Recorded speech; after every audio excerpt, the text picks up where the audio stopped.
Hi, everybody. I'm John Donvan. Welcome to Intelligence Squared and a debate we are putting on in partnership with YPO Edge in New York City, a gathering of CEOs and organization leaders who certainly understand well this statement that I now put before you. Sometimes an idea that is meant to make things better actually works out really well, and sometimes not so much, and there can even be unintended bad consequences. So how has it gone with the idea known as globalization? The promise was that globalization, by removing barriers to trade between nations and letting technology and people and ideas move freely across borders, was going to benefit everyone by producing greater efficiencies and more innovation. That was the promise. The reality, after some 30 to 40 years of an ever more globalizing world, is at least debatable. So that's what we are going to do. We're going to debate it by having two debaters get up on this stage and each answer yes or no to this question: has globalization backfired? Let's please meet our debaters. First, she is global business columnist for the Financial Times and author of Homecoming: The Path to Prosperity in a Post-Global World. Please welcome Rana Foroohar. And he is founder and CEO of Climate Alpha and founder of managing partner of Future Map. Please welcome Parag Khanna. So Rana and Parag, thanks so much for joining us. And we want to find out first which side each of you is on the question. I'll go to you first. Parag, on the question, has globalization backfired? Are you going to say yes or no? I'm going to say no. All right. Rana, that tells us that you are the yes. I am 100% yes. You all set to go? I'm all ready. All right, take it. Okay. I'm going to stand if that's all right, because I like to walk and talk. Globalization, as we have known it for the last half century, has failed. Why has it failed? Neoliberal globalization, which was predicated on the Washington Consensus ideas that capital, goods, and people could always travel seamlessly across borders and, crucially, would always land where it was most productive for them to do so and would lift all boats in the process, is simply wrong. If we look at the last half century, in particular, the apex of what I would call this last round of globalization between 2003 and 2007, you had more wealth created at a global level than ever before. But in almost every country, you had a dramatic increase in inequality. Why is that? Because there was a flaw in this current system of neoliberal globalization, and that's that capital can always travel faster than either goods or people. And I'm going to argue, as I do in my new book, Homecoming, that that gulf has led not only to stagnating economies, but it has led to dramatic political polarization in much of the developed world and parts of the developing world. You know, we're going to talk a lot about data points, we're going to talk a lot about ideas, but let me tell you quickly one story that I think encapsulates why globalization has backfired. In the course of my book research, I did an interview with the late labor leader, Richard Trumka. He used to be the head of the AFL-CIO. I went to him to talk about what the conversations were like in the 90s and in the noughties when our current system of global trade and globalization was being developed. What were people telling him about the result for labor in the US and Europe and other developed countries? And he said, at that time, a policymaker from the Clinton administration had come to him, and he'd said, you know, some of these deals are going to kill us. What are we going to do? We want to be part of global markets, but how is this going to affect labor, working people at home? And the policymaker said, we know it's going to kill you. We know it's going to be hard, but there's going to be a leveling up. Remember that term, leveling up? Wages are going to rise everywhere, and eventually, everything's going to be good. All boats are going to rise. Economies are going to grow. Politics will be stable. And Trumka said, okay, but how long is that going to take? And the policymaker said, 3 to 5 generations. 3 to 5 generations. That's 100 years in the communities in question. And that is at the core of why globalization has backfired. Thank you, Rana.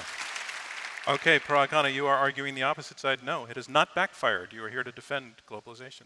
I'm ready to do it. Go for it. Thank you, John.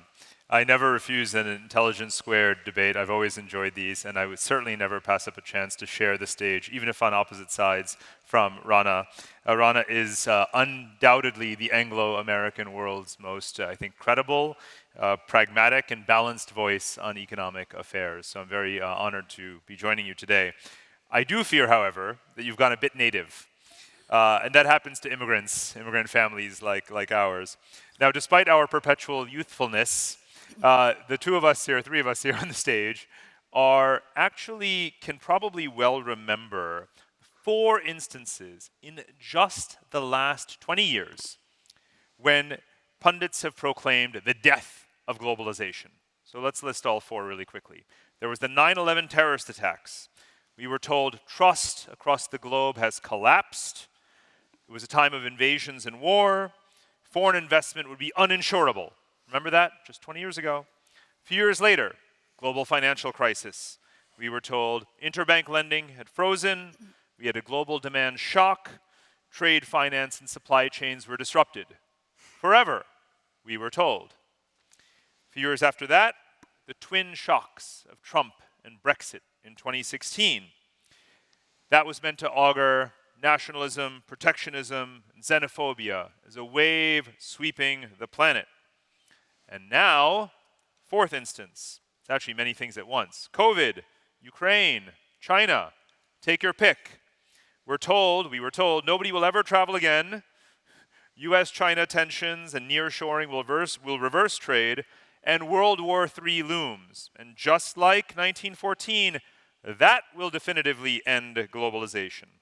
Time and again, the globalization cynics say, this time is different. And yet, here we are. The rate of trade to GDP is holding strong. Everyone talks about US-China decoupling, but guess what? US-China trade is up this year, 10%. And just because 2 powers want to decouple from each other, what about the rest? Did you know that the largest trade agreement in history was signed this year? The Regional Comprehensive Economic Partnership actually went into effect among about 40 countries. Trillions of dollars of global assets allocating pension savings and sovereign wealth all over the world. Ever more countries are having their stock exchanges connected to global markets and floating their local currency debt as well. Digital connectivity is blanketing the world. Petabytes of data are flowing through the internet, through cables every minute of every day. Global digital commerce this year reaches $5.5 trillion, which is just shy of global goods trade, so catching up. Now, and let's talk about the globalization of people. That matters too.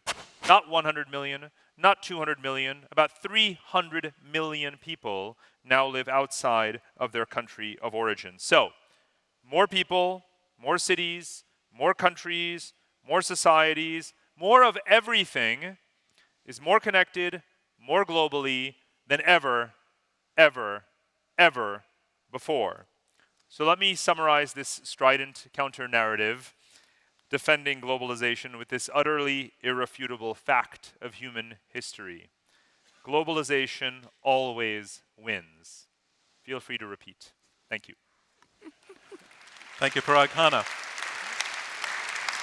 All right, so now we're going to move into a part of the debate where it's more of a conversation that moves back and forth robustly. But I just want to say what I think I've heard as 2 kinds of arguments being made here is that Parag has made the argument that globalization has not backfired from the point of view of the fact that, as he argues, or he is arguing, that its infrastructure remains in place, that the connections that it set out to establish were established and continue to be made, that the relationships, the global relationships that it was meant to build exist and are functioning and even thriving. Whereas I felt that, Rana, your argument is more that globalization came with a certain promise of benefits and that the promise has not been kept. So talk a little bit about what the promise, a little bit more in detail about what you would say to Parag, what the promise was and why you feel it has failed to be followed through on. Yeah, thank you for that. For starters, I think it's important to stay focused in these debates, and Parag and I have both been in a number of them, about the question at issue. Has globalization backfired? We can talk till the cows come home about trade flows. We can splice and dice the numbers differently. I would actually, if I was citing trade flows, note that for the last several years, even leading up to COVID and the war in Ukraine, trade in traditional goods and services had been flat or falling. digital trade had in fact been rising, I think that that's going to change and become much more regionalized for reasons that I'll get into. But let's talk about the different kinds of globalizations that we've seen over the last several hundred years. Globalization ebbs and falls. It always has for hundreds of years and thousands of years. And it comes in different forms. The 18th century mercantilism worked until it didn't. Then you saw a pivot to laissez-faire. That worked until it didn't. Then you saw the rise of Keynesianism. And then you saw the sort of transition starting in the 30s, but then really taking off with the Reagan-Thatcher revolution into this hardcore neoliberal idea that connecting global capital and global business across borders was going to be the way to tampen down the nation state, but more particularly nationalism. And I think that that's really important historical context here. If you look at the word neoliberal, right? Neoliberal globalization is what we're really talking about here, the Washington Consensus, this last half century. That word was first used in the 1930s. And it was used in Europe for understandable reasons. The continent was between two great wars.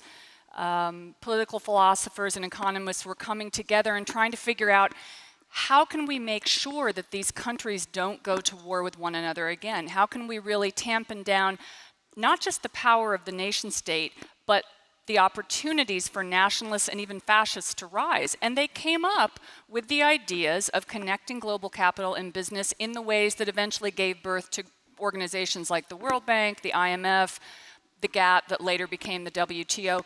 And those ideas were great for a period of time. They worked until the pendulum, as it always does in economic paradigms, swung too far in the direction of capital.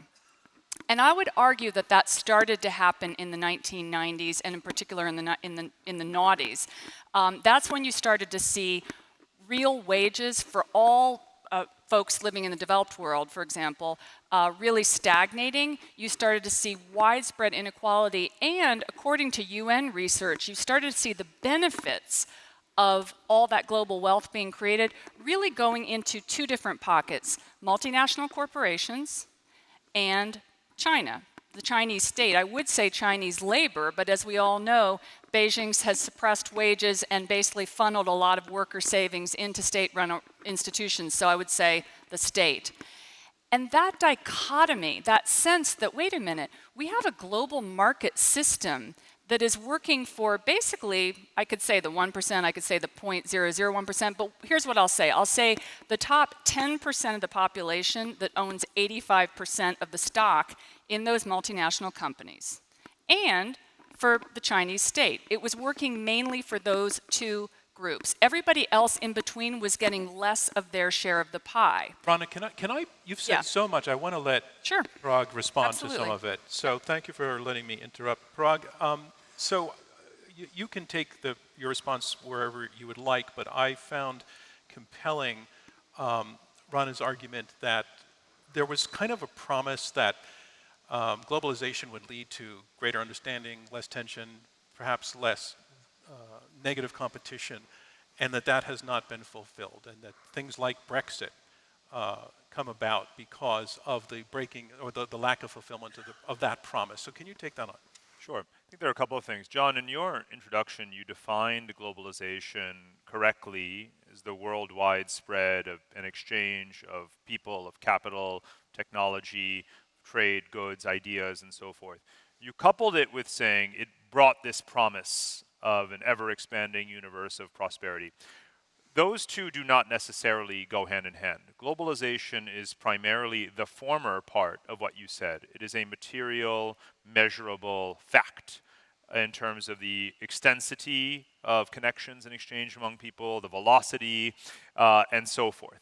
That is globalization. It is in many ways neutral.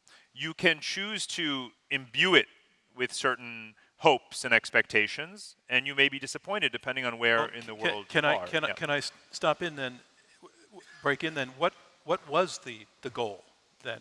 As you say, the functioning is neutral.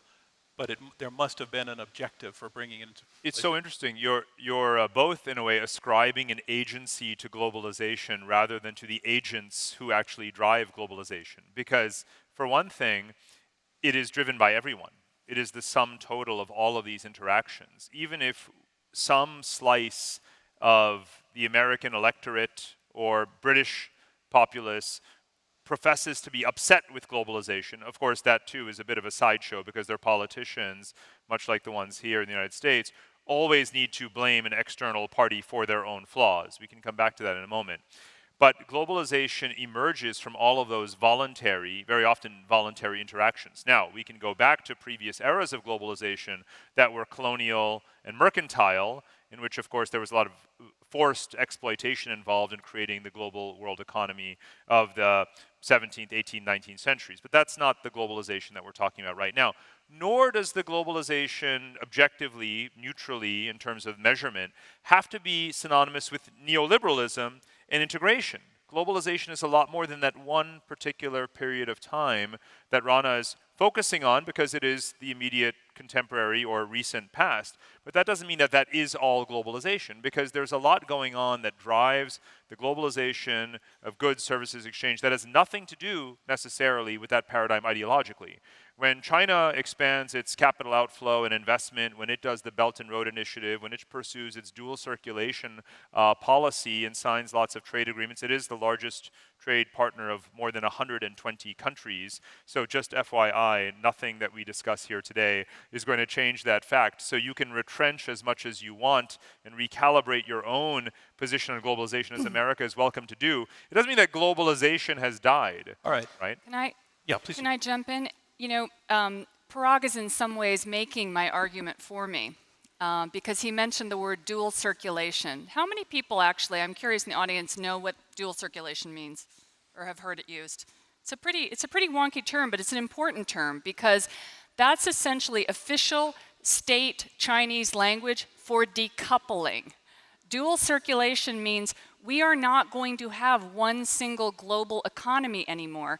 The Chinese have said, and I think rightfully so, that they want to have a much more regionalized economy. They see themselves, again, I think rightly, kind of like the U.S. in the World War II period, where there's a big single language market with room to grow and to loop nations around it into its orbit in a much more regionalized ecosystem.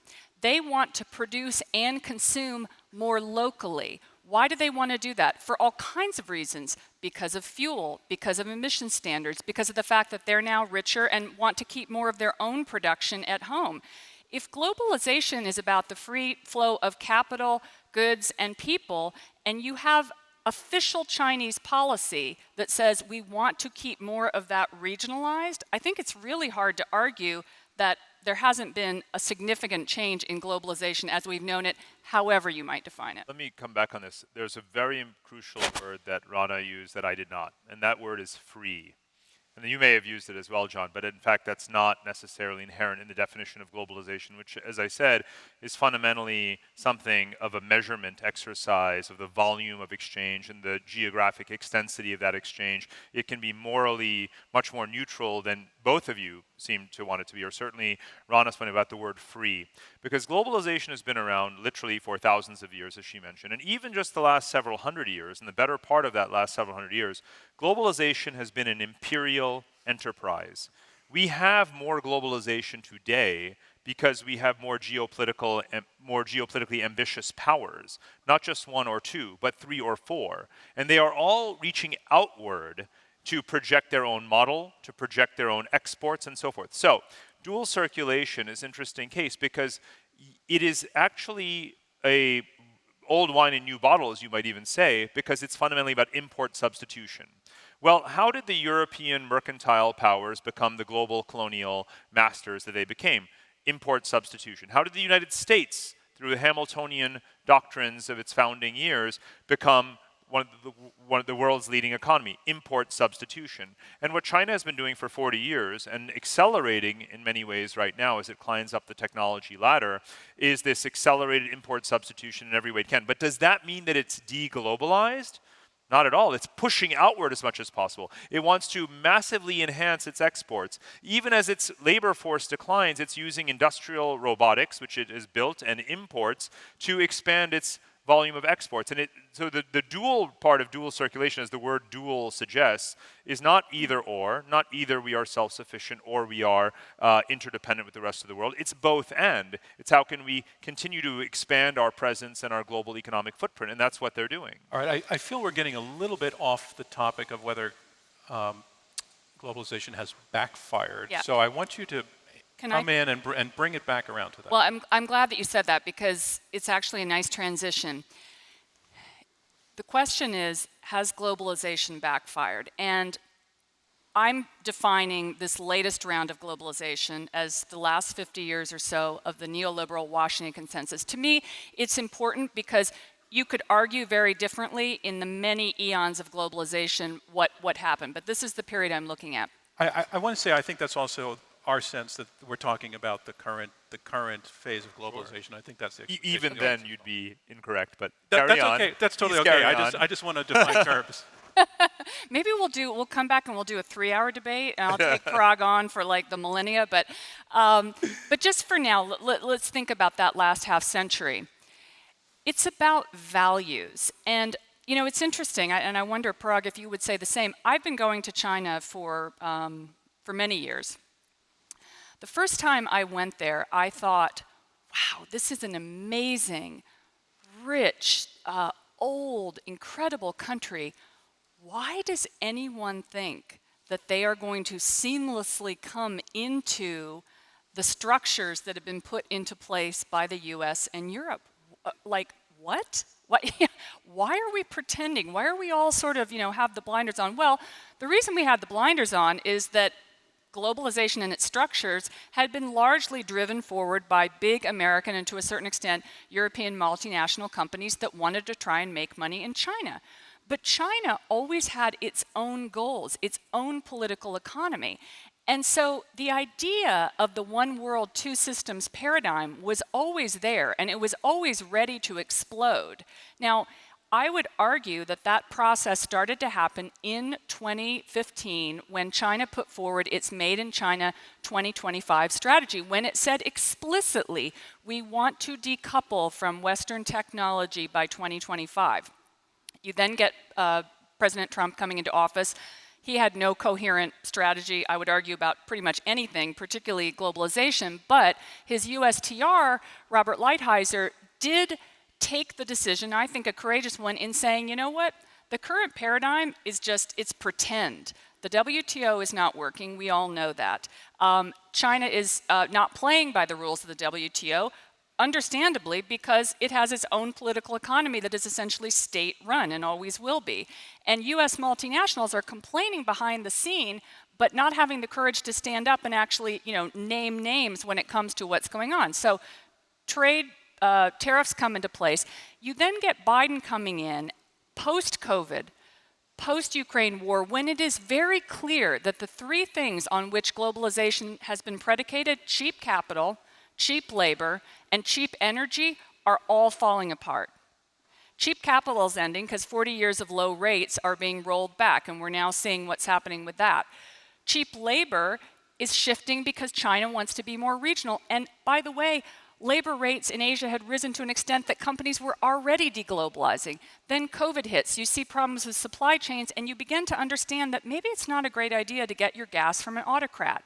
So you start to see a tripolar world, the US, China and Asia and Europe going in somewhat different directions. There will be overlap in at certain times and places, but in a fundamentally different way than what you've seen the last 40 years. And so are you arguing that represents a failure of globalization? It's a backfiring because there are politics that were being ignored, be it the fact that China has a different political economy, be it the fact that we didn't look after labor in the rich world. There were value systems that were being ignored here, and they have backfired politically. At the outset, I said there were these 4 instances where we've declared the death of globalization, and we've been wrong every time. Part of it if you remember, the anti-globalization movement had its heyday about 20 years ago as well. Ron and I would well remember everything from the Battle of Seattle, the World Trade Organization ministerial in 1999, the protesters swarming the IMF and World Bank meetings in Washington or elsewhere, and water cannons at Davos and so forth. And what happened to all of that? It fizzled. Right? It died. Globalization was still alive and well, but that movement more or less fell apart.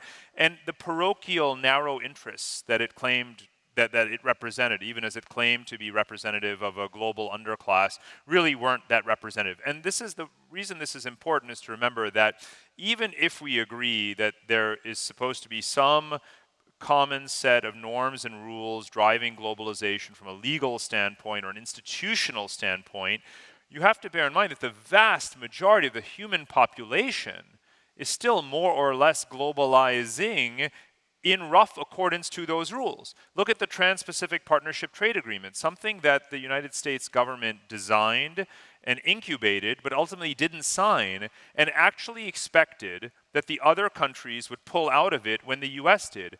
Lo and behold, every other country did join the Trans-Pacific Partnership Trade Agreement. That does not, to me, signal the end of globalization or a backfiring of globalization.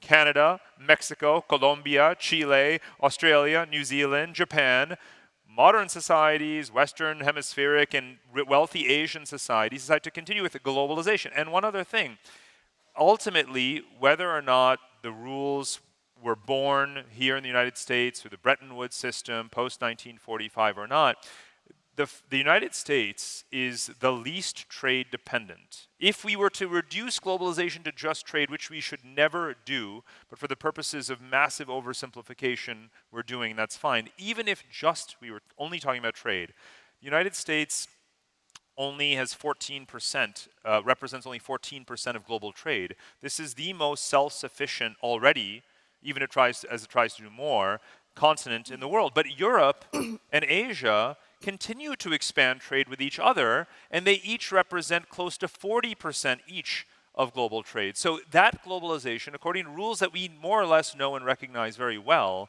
continues to expand among just about every other region of the world and every other human in the world. And would you, is your point then, Parag, not only as you said at the outset that the plumbing of globalization continues to function, but that the clogs that might be represented by some of the negative consequences like inequality and the impact on labor are not sufficiently serious or onerous to have caused a rollback of globalization, a reaction, I think, a meaningful reaction against globalization? These are very, very serious concerns and consequences, and therefore we should place the blame where they lie, which is with our own political class and leaders who have failed to moderate globalization and manage globalization. You cannot simultaneously argue that globalization has backfired without specifying the geography in which it has backfired. Because A, as I said...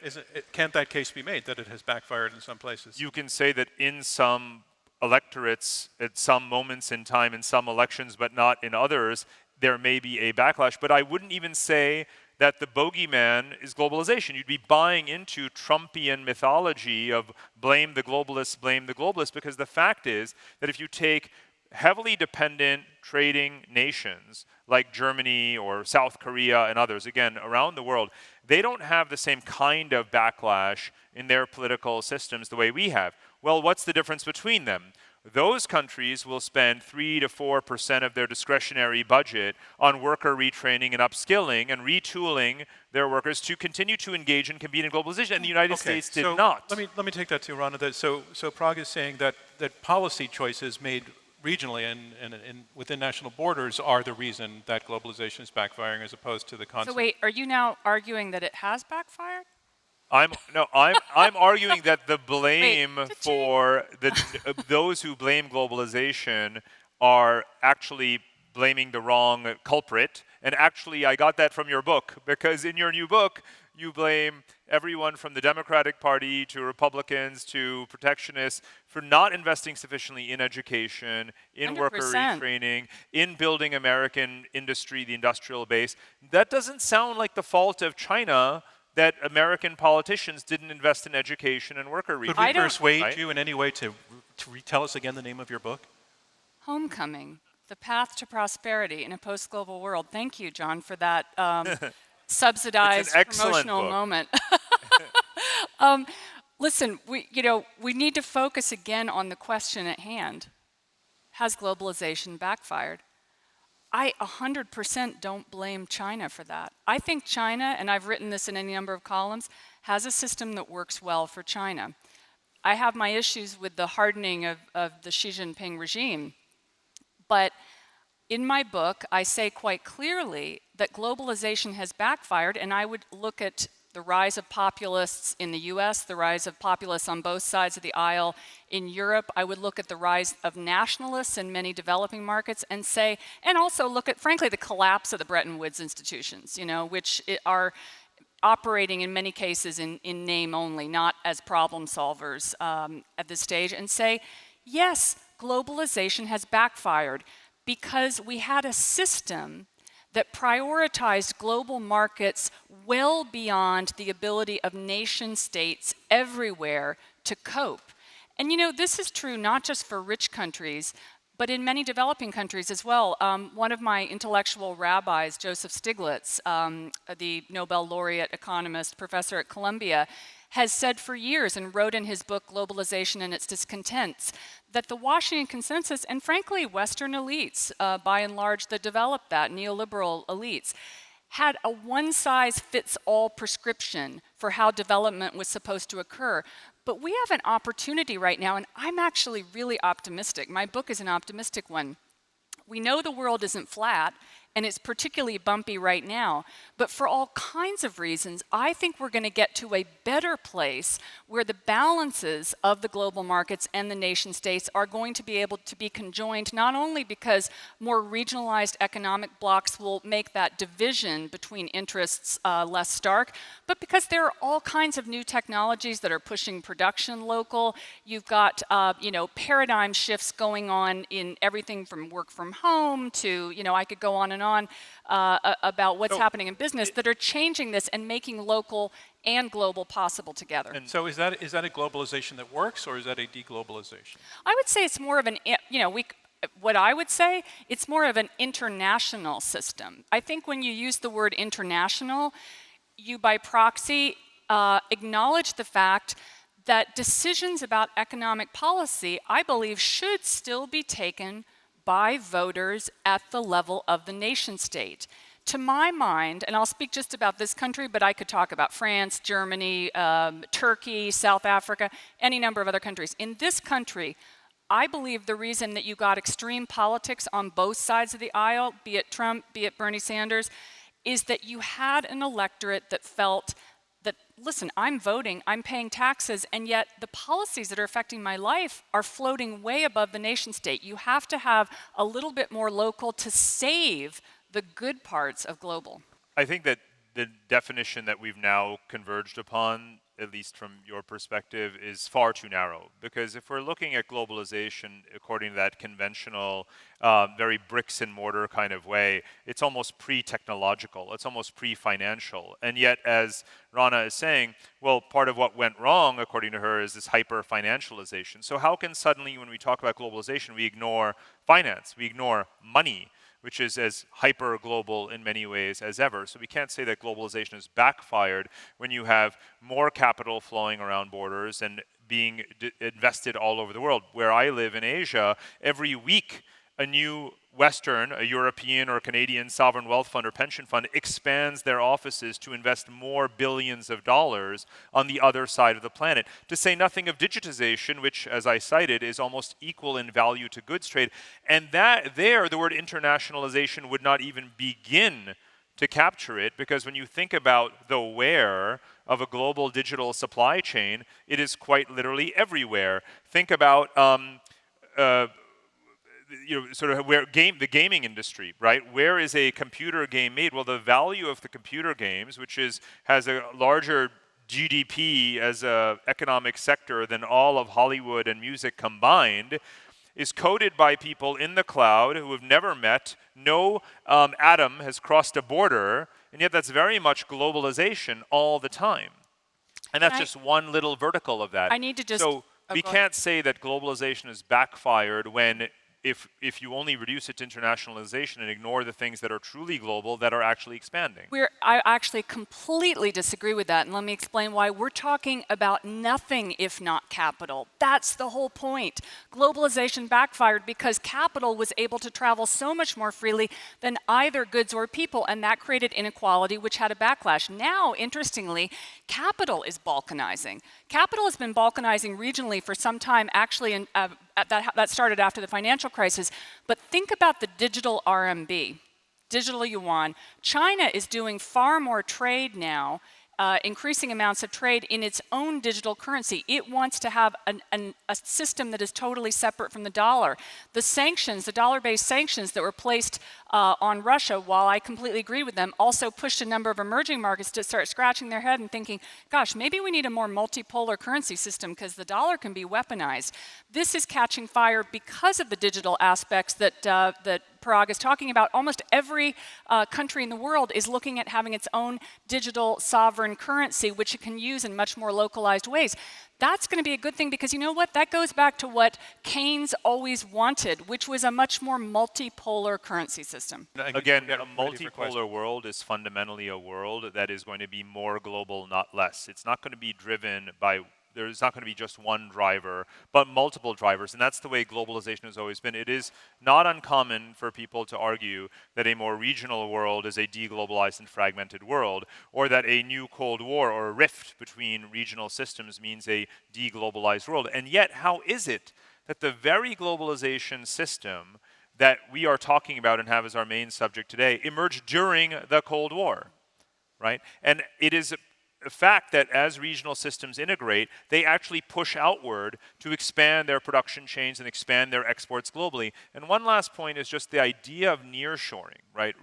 Bringing back industries is very often, including in the present, a lot more hype than reality. Every time we read about an American automobile company that's decided that it's going to make an additional investment in Michigan or something like that, that will be page A1 news. On page A26, you will actually also read that that same company has decided to quintuple its investments in Asia and produce more automobiles there. And that's also, of course, globalization thriving. So you can have both at the same time. And part of the reason why trade continues to grow across the Pacific, including between the United States and China, is that even as you nearshore in order to make more iPhones, for example, in the United States, guess what?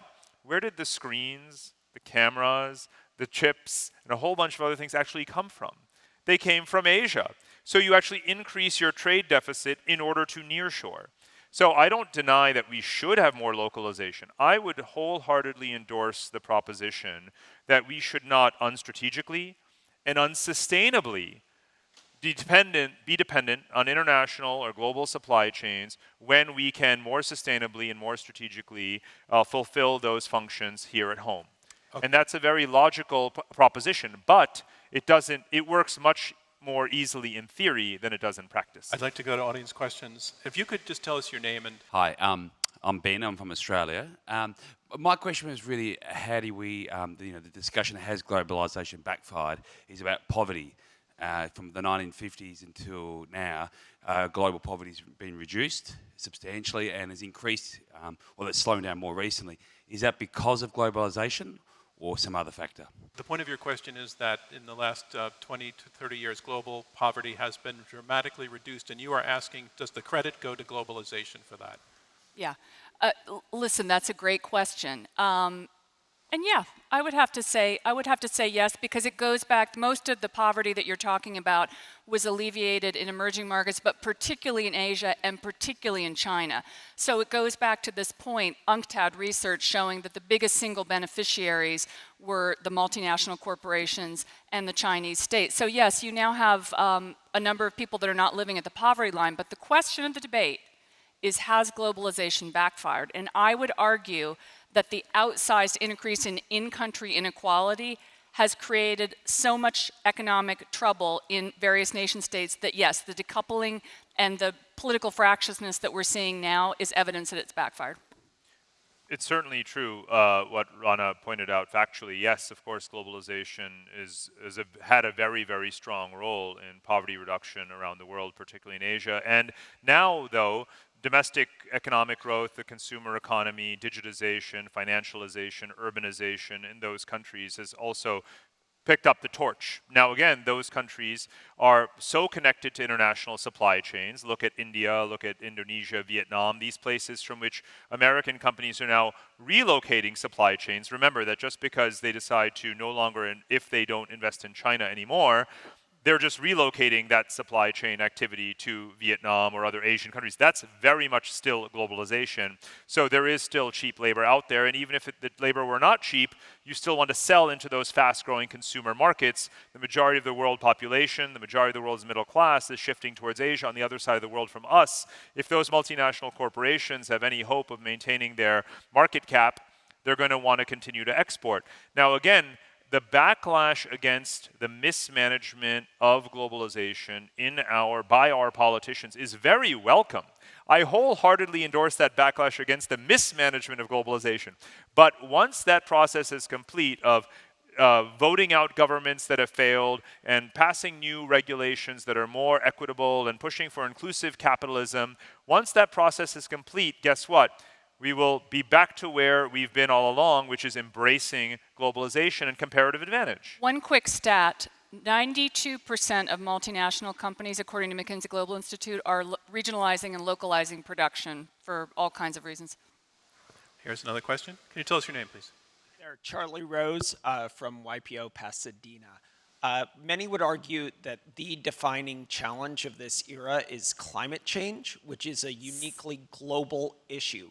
How has globalization impacted the trajectory of climate change? So the question is, how has globalization impacted the issue of climate change? Love that question, and I would take it in two pieces. A lot of times people ask this question and they say, well, how can we possibly get a solution to climate change unless the conversation is happening at a global level? And of course, it has to happen at a global level, but the solutions will be highly localized. And let me give you a couple of reasons for that. The US, Europe, and China, Asia, all are approaching this issue in different ways and by different means. Ultimately, fixing climate change is going to mean hyper-localized supply chains. Does anybody know what the single most polluting thing in really any large country is in terms of an industry? It's not the fossil fuel industry itself. It's supply chains going into complex industries like housing, for example. There are 7 separate supply chains that go into building a house. Materials are being toted from all over the world. That has an emissions cost. This is something, contrary to what Parag was saying, that is now actually becoming a revolution in manufacturing. Additive manufacturing, which is basically making parts and making entire cars, or in the case of houses, homes now, being done all over the world. It's done in Austin, Texas, California, India. You can do things locally. The technology is there, and that is what is going to stop a large part of climate change. Likewise, localization of things like food production. The #1 cash crop in this, in terms of produce in this country, is iceberg lettuce. Why? Because you can tote it for 6 months in a car, and it'll still be good. Does anybody really want to eat like iceberg lettuce? No.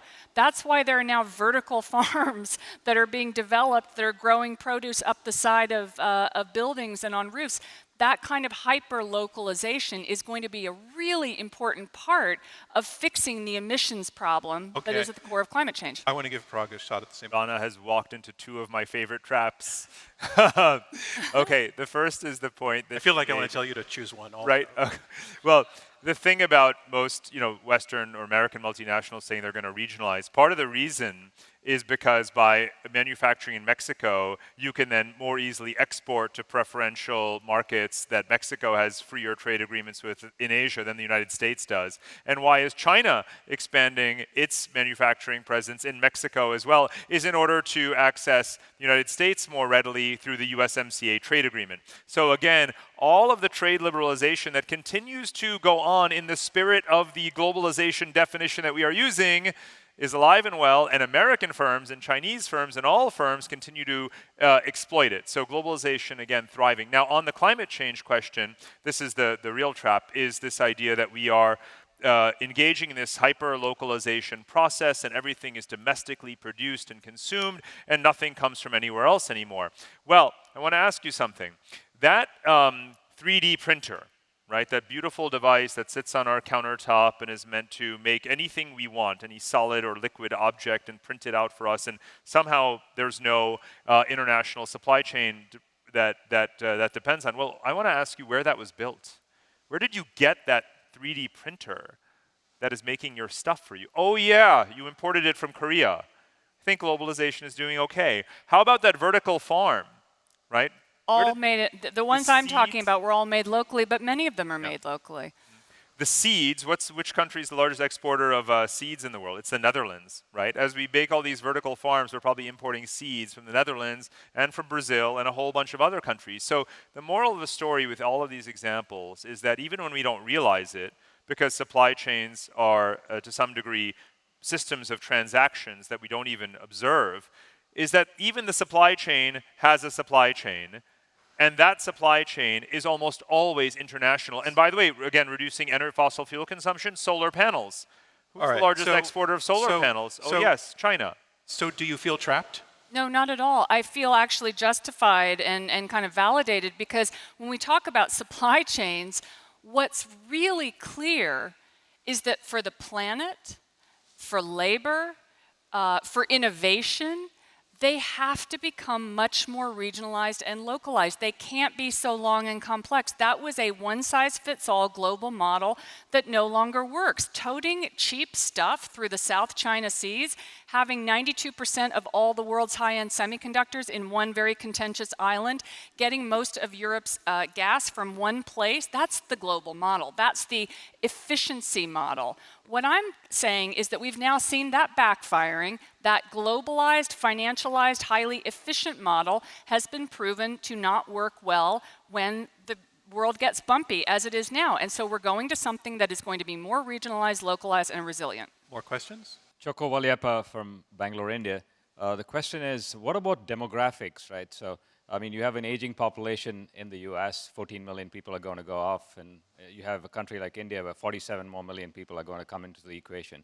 How's that going to play out? The question is, what will be the impact of demographic changes globally, including in the United States, including in China, including in India, to the globalization question that we're having? My favorite topic, subject of my newest book, which Another is trap. Human geography. Not a trap, an invitation. So remember that the original globalization, and I know we're not meant to be talking about the last 100,000 years, but happens to be the movement of people. And we're entering, for better or worse, an age of mass migrations, the likes of which we've never seen. Let's bear in mind that if we just look at the globalization of people of the last centuries, we've moved from millions to tens of millions, to hundreds of millions of people crossing borders with each successive era. And in this century, it could well be over 1 billion people, not least due to climate change or labor shortages.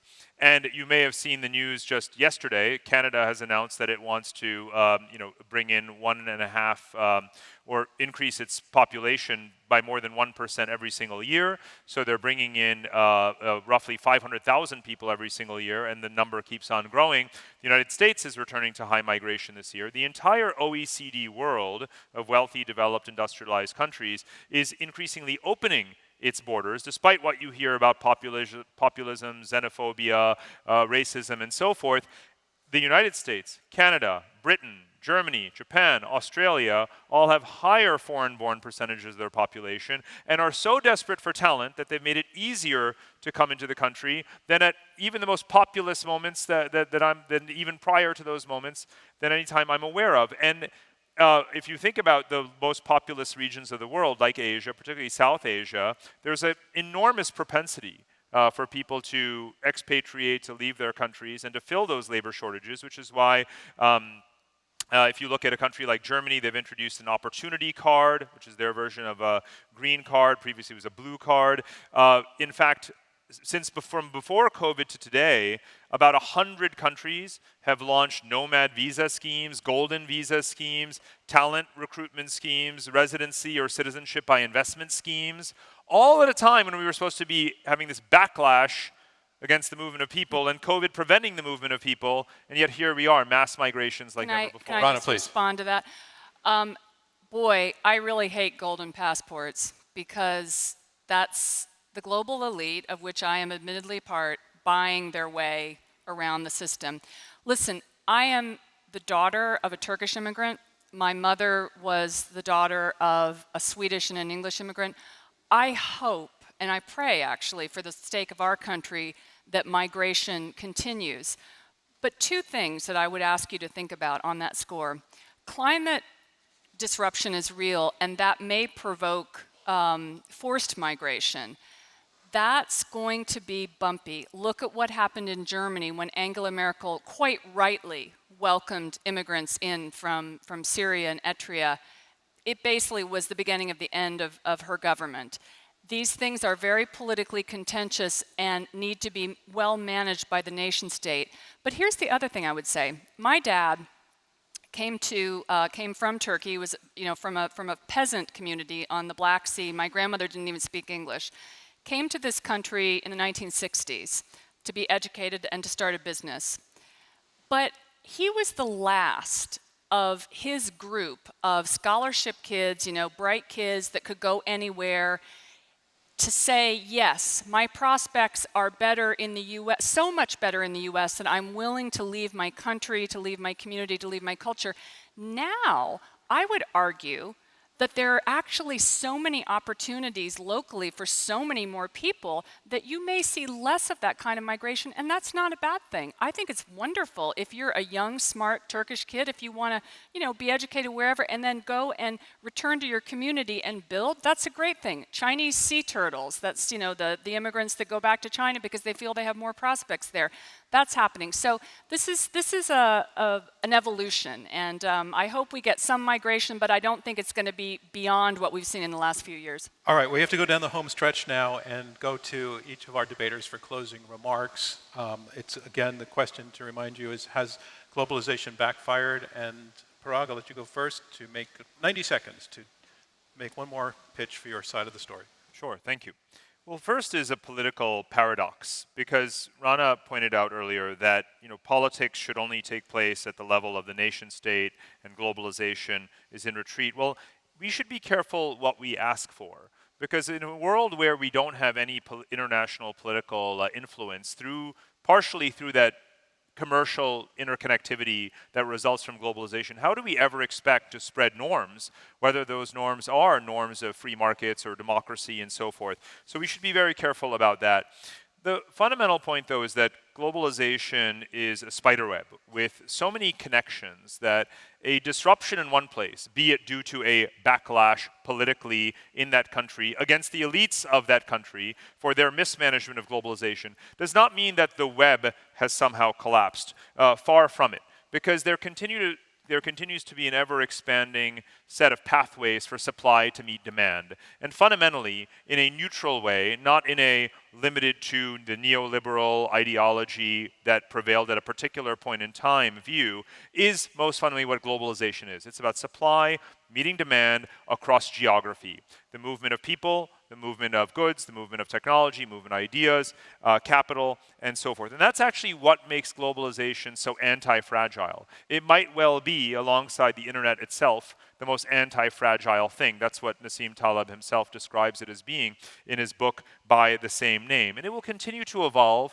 As I said at the top, it's going to outlast any backlash, any backfiring movement against it, because those always prove to be far more narrow and parochial than they purport to be. And in the end, people realize that globalization remains much more in their own interest than the opposite. Thank you. And Rana, you get the last word. Okay, well, thank you. First of all, I just want to say thank you to Parag, and thank you to everybody for listening. Really great questions and great debate. I always learn so much from these things, so I'm really happy to be here. I'll go back to really where I started, which is that if you look at the promises of the Washington Consensus of neoliberal globalization, it was that capital, goods, and people were going to be able to go where it was most productive and that it would benefit all. But the truth of the matter is it benefited two groups of people, and in particular, the wealthiest of us, way more than anybody else. We have seen in this country stagnating wages for all since the early 1990s. We have seen for a lot of working people stagnant wages since the 70s. That's roughly true in most OECD economies. At the end of the day, we need global institutions, but you have to have buy-in from the people that are voting for the politicians that enact liberal democracy.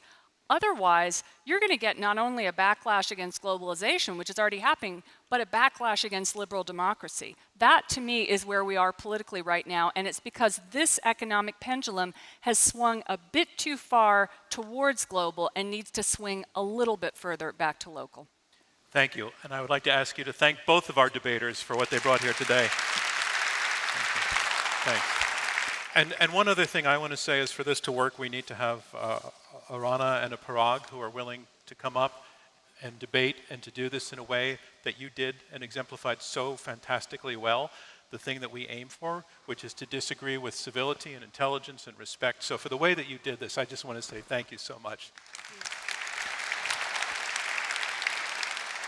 So again, we like to keep track of audience shifts on this, so I'm going to share with you the polling. So before the debate began on the question of has globalization backfired, 35% said yes, and 42% said no, and 23% were undecided. In the second poll, 37% said yes, 55% said no, and 8% were now undecided. So cumulatively, 34% of you changed your minds. We really find that quite impressive that you were willing to listen and to shift, and I'm sure that your thinking on this will evolve as the arguments continue, but it's exactly, everything that's just happened here is exactly why we do these debates, and I'm just so pleased to have had all of you here. So I want to say that this concludes our debate, and I want to thank again our debaters and our partners at YPO, including Kenny Rosenblatt from the New York YPO chapter. Thanks also to our founder and chairman and YPO alum, Robert Rosenkrantz, and to you, our audience, for keeping such an open mind when listening to this insightful debate. I'm John Donvan from Intelligence Squared. We will see you next time.